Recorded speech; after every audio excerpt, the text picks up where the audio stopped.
Okay, here we go. Miss Gonzalez has already bled the cartridge, so she's ready to go. Notice where she's going to be starting. The posterior end. She's kind of zigzagging it. You don't want to put too much and you don't want to put too little. You got to put just enough. In the front, you want to make sure to give it, be generous there because you don't want it to be too thin.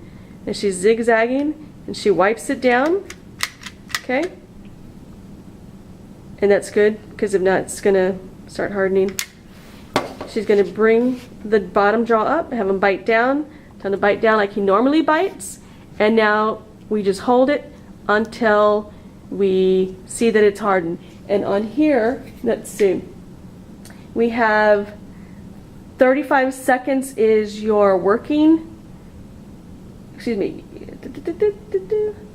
you have a minute, it's a minute to harden, okay?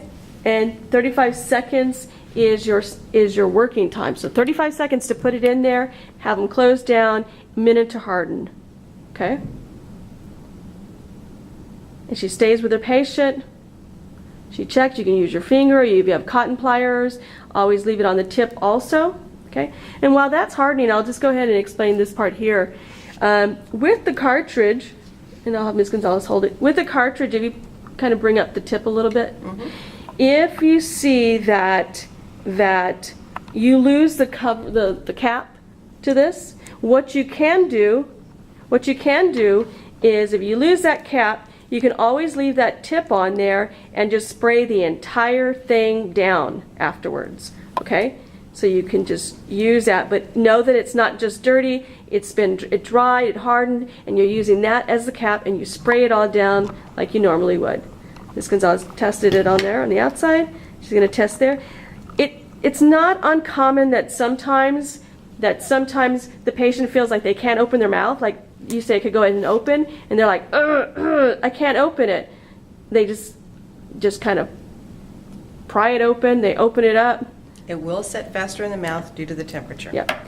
And you can see there's the bite registration. Gently remove it.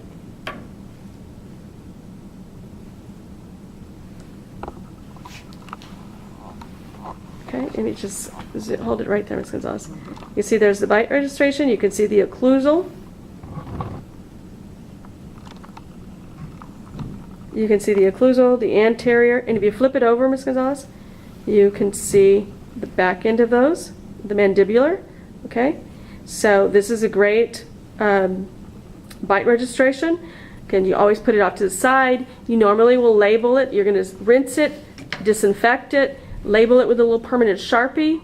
Always go back to your patient, check to see, if there's anything on their face and their teeth, have them come up and rinse out.